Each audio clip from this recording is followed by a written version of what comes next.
President Obama is taking on a major problem for too many young minority men growing up without a father. Kids from fatherless homes often turn to crime and end up in prison. Jennifer Wishon tells us about Mr. Obama's new and very personal initiative to make a difference in these kids' lives. When Chicago high school student Christian Champagne learned about a program called BAM, a name that stands for Becoming a Man, he tried it because once a week it got him out of geometry class. But what started as an excuse changed his life. A year ago, I was closed off. I don't care about people. I care about myself. But now I can have a conversation. Gives me confidence and a boost to my self-esteem, and helps me open up about what's going on in my life and how I feel that day. Like too many men of color, Champagne's father is rarely around, and boys without dads are much more likely to be poor and fail at school.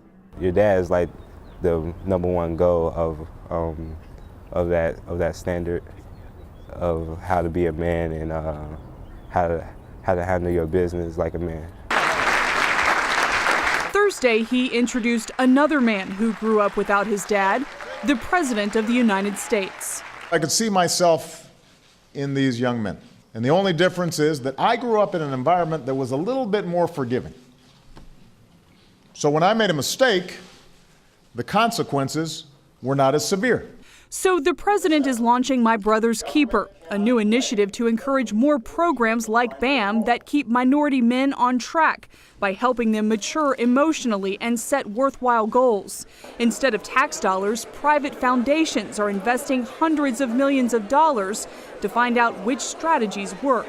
Despite being the nation's first African-American president, Mr. Obama rarely targets programs to specific groups. But in this case, he says, unlocking the full potential of young Black and Latino men will eventually benefit all Americans. In this country, we have a responsibility to help each other. And so when we see people who are mired in these horrible environments, we all have to stand up and do something. For young men like Champagne and Karan Turner, having a man, especially the president, take an interest in their lives means everything. He wants us to live up to our full potential, and he knows that we can do better, and he wants us to strive for more. Jennifer Wishon, CBN News, the White House.